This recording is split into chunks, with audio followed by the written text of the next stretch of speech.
Here's something that should be front page news, but almost never is. Right now, today, in 2026, the United States is staring down a workforce crisis so severe that one of the world's largest commercial real estate firms put a dollar figure on it. $1 trillion. That's a trillion with a T, and that is a year. That's not the total damage over a decade. That's the projected annual economic loss if this country doesn't fix its skilled trades shortage, and fast. We're talking electricians, HVAC techs, plumbers, pipe fitters, general contractors, the people who literally keep the lights on, the water running, and the building standing. But they are vanishing. Not slowly, not gradually, fast. Faster than anyone is replacing them. So today, we're going to break down exactly what's happening, why it's happening, what's at stake, and what, if anything, is being done about it. Because whether you work in the trades or thinking about it, or you're just someone who owns a home or runs a business, this affects you directly. Let's get into it. But before we do,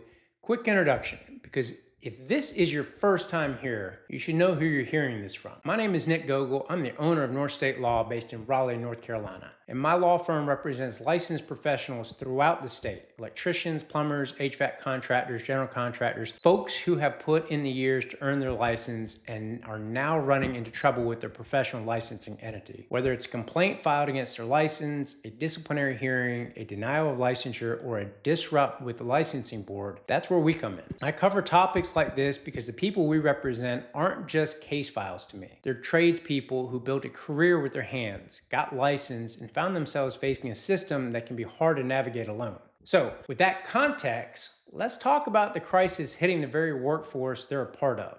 JLL, that's Jones Lang LaSalle, one of the biggest real estate and infrastructure management companies on the planet. And they recently released a report that should have been a wake-up call for the entire country. They used a phrase in that report that struck with me: the silent army. That's what they called the tradespeople of America. Electricians, HVAC technicians, plumbers, pipe fitters, maintenance workers, the people who power your data centers, cool your hospitals, fix your water lines at 2 a.m., and wire up every building you've ever walked into.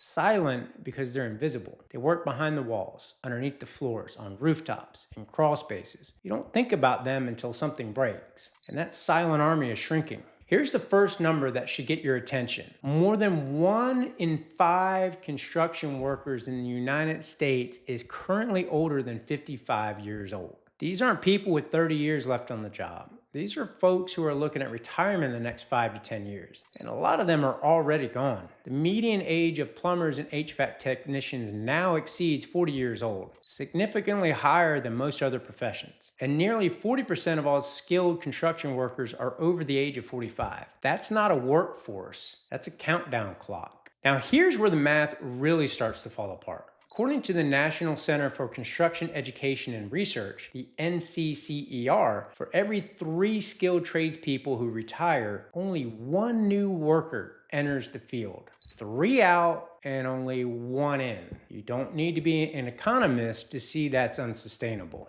Last year alone, nearly 600,000 jobs were posted for skilled trades positions all across the U.S. And how many new workers entered the labor pool through apprenticeship programs? About 150,000. That's a 4-to-1 gap, and it's not closing yet. The Associated Builders and Contractors, the ABC, says the construction industry needs 349,000 additional workers in 2026 on top of normal hiring. Not to grow, not to expand, just to maintain current operations. And the Bureau of Labor Statistics tells us that when you add in retirements, career changes, and growth, total annual job openings across all construction and extraction trades are running at about 649,300 per year. That is an enormous number of open seats. Right now in 2026, projections show a shortage of over 20,000 licensed plumbers in the United States. And for HVAC, nearly 40,000 professionals short today, this year. The Associated General Contractors of America found that 92%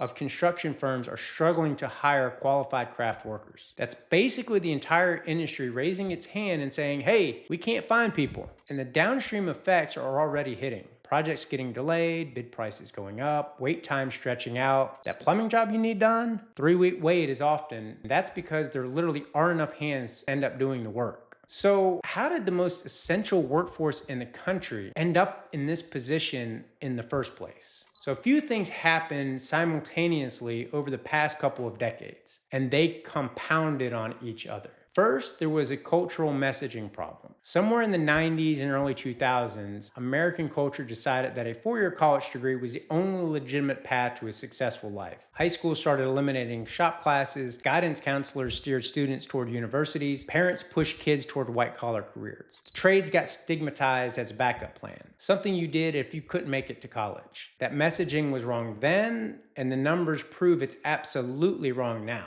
But the damage was done. An entire generation or two was steered away from the trades, and the apprenticeship pipeline never fully recovered. Second, the immigration picture changed. Construction has historically relied heavily on immigration labor. Policy shifts in recent years, both in terms of immigration enforcement and the overall pipeline of legal workers, have reduced that labor pool significantly. Third, and this one's demographic, the baby boom created an enormous bulge of skilled workers who are now all hitting retirement age at the same time. 39% of U.S. facility managers are above the age of 55, compared to 28% across all occupations. The wave isn't coming, it's here. The result?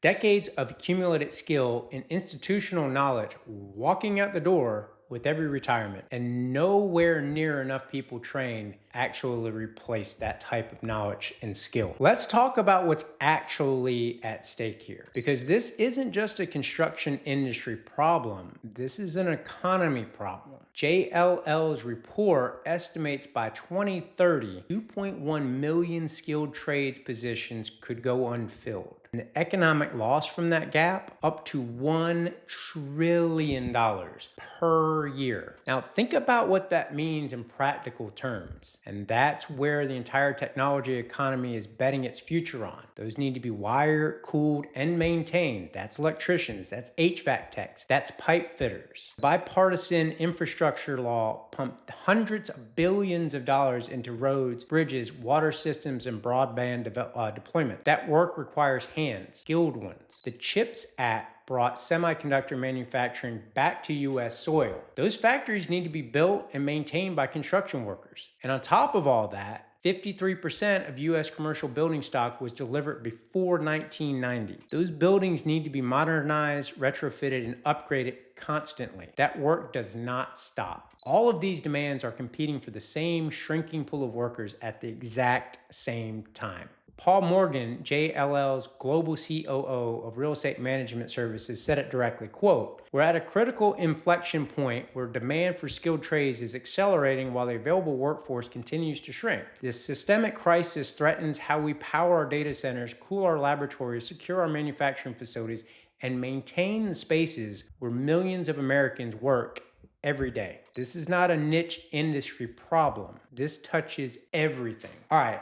It's not all doom and gloom, though. There are real things happening here. The federal government has taken notice. In January 2026, the Department of Labor announced a $145 million investment in apprenticeship programs all across the U.S., with a goal of reaching 1 million active apprentices. The model is pay for performance. Training providers get rewarded based on how many apprentices actually complete the program and get placed in jobs. That's a smarter approach than just throwing money at enrollment numbers. Private industry is stepping up too. BlackRock announced a $100 million initiative called Future Builders earlier this year. Lowe's Foundation committed $250 million over the next decade to train 250,000 skilled trades workers in plumbing, carpentry, and electrical work. Google invested $15 million with the Electrical Training Alliance. The infrastructure is being built. Here's the honest truth. It's not moving fast enough. The gap between retirements and new entrants isn't closing yet. And the window to act before the shortage becomes truly structural is shrinking. And here's what I want you to take away from this. If you're in the trades, you're in the right place at the right time. Your demand for what you do is not going away. It's actually accelerating. The labor shortage is bad for the industry overall, but it's genuinely good for anybody with a license and the ability to show up. I've represented a number of people in all the different trades, and I can tell you firsthand experience, if you stick to it, you do an honest